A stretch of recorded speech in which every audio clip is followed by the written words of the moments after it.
Hello everyone, bringing you another video today looking at some Holdall contents. British Army Holdall contents. The Holdall of course contains not only wash kit items but also spare laces and things like that.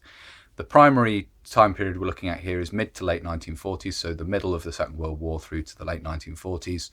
And without further ado, we'll get into the main part of the video and have a look at the contents laid out.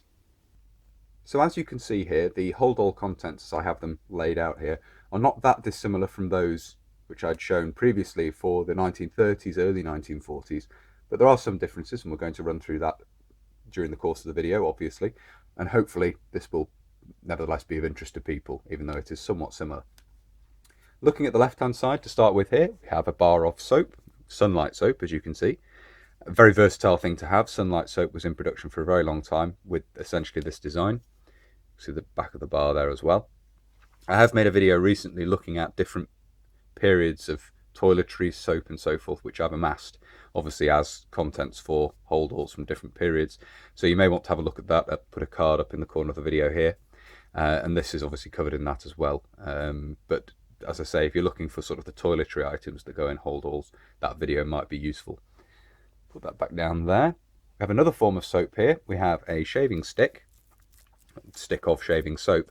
This is modern palm olive soap. I've rewrapped it in foil. It does come wrapped in foil, but not, it's a patterned foil which broke up, so I've wrapped it in slightly thicker baking foil basically, but that does the job. You can also pick up obviously things like Colgate shaving stick tubes, which are readily available on eBay. They're very easy to pick up, and even some items like Bakelite shaving stick tubes you can pick up as well, which would not be wholly inappropriate to have in a Holdall, but I just have the shaving stick wrapped in foil there. Another part of the shaving kit, of course, is the shaving brush. This is of the sort of issue pattern that you'd see at the time, but it's not dated or broad arrow stamped anywhere. So you have a lacquered handle here, aluminium guard around the base of the bristles, and then the bristles there. So it's quite versatile in that regard, and that it's the right sort of pattern, but it's not dated. So that's what we have there. Shaving brush, period appropriate shaving brush, and then of course the razor. Now this is something again which has been covered in more detail in a previous video. This is a Wardonia safety razor.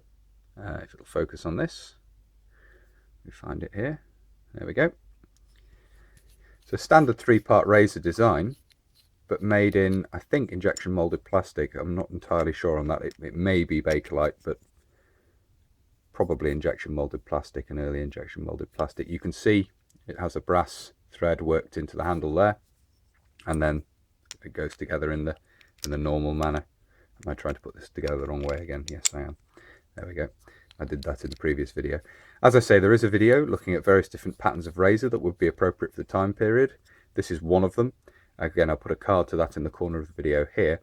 The Wardonia I just included because it is made of plastic, which is an interesting thing to look at as opposed to those obviously made of metal. And then we have a little Bakelite holder here for the blades, and these are a specific pattern of blade made for Wardonia razors. If you look at the back here, you can see barrel hole blade, but this is one example of the razors that were around at the time, and Wardonia is a slightly more unusual make as opposed to Gillette or Wilkinson, so I thought I'd include that because it is a little bit different. Behind the razor we have something which isn't part of the prescribed contents, but is nevertheless quite common to see, and something which certainly turns up in the Great War as well is nail scissors. And this is a little pair of nail scissors. You can see they actually have a nail file worked into the back of the blade as well there. A little bit rusty, they're quite old these, but they are nevertheless appropriate as contents.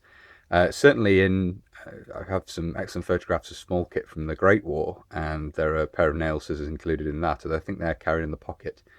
And as I remember, Fusilier Payne has a pair, I think, folding scissors, which might be part of his little first aid kit, or carried with the little first aid kit, but I've included these in the Holdall anyway, because they do seem to be quite a common thing that soldiers added to their small kit. So a little pair of nail scissors there, just tucked in behind the razor.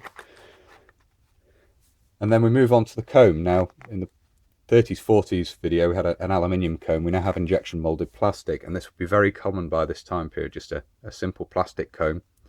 And it's obviously it's excellent for mass production, and it's a very cheap material to make these out of, and would be common by this time period. So injection molded plastic comb there. And the toothbrush is also plastic. Now this is not an issue example, it's not dated or anything, but it is plastic handle with nylon bristle, and it's the same sort of size and shape as the ones which were issued at the time. I do have issue examples, but the one I have which is not in packaging is very badly deteriorated, unfortunately, and the one that I have in packaging obviously wouldn't look appropriate in the Holdall. I have one still in the cellophane which I think is dated 1945. But this is an example, obviously, that I keep in here. It looks quite appropriate, and I say it is a proper nylon Bristol toothbrush. Made in plastic. Plastic, of course, becoming a much more common material at this time, not only being used to manufacture combs and toothbrushes, but also being used to make cap badges as well, which is something I've covered in a previous video. So the new material being used for all sorts of different applications. We have here a stand-in for a toothpaste tube, and this is actually a tube of oil paint. But it's about the size and shape of a toothpaste tube of the period. Obviously the cap and everything is the right sort of shape, so that's not a bad stand-in. Of course, there are reproductions available now. Holdall toothpaste was quite common at the time, and there are reproductions available of that, which I may well purchase to add a bit of colour to the Holdall. But as I say, this is not a bad stand-in for a toothpaste tube of the time. Certainly something I would use if it was going on public display rather than taking out an original old tube. And then prescribed content for the Holdall, along with the razor and so forth, the bootlaces, spare bootlaces. Useful, of course, not only as spare bootlace, it's very important to have them. If your lace goes in the field, you need to be able to replace it, but also just useful as a piece of leather cord as well. So that's a prescribed content for the Holdall. So that's the Holdall content setup for the mid to late 1940s. This would probably carry you into the 1950s as well. Although getting into the sort of national service area, the kit you'd have laid out in your Holdall for inspection, if you were a national service soldier in basic training, would be somewhat different. So that's perhaps something to cover in a future video. But anyway, that's the Holdall contents as we have them here.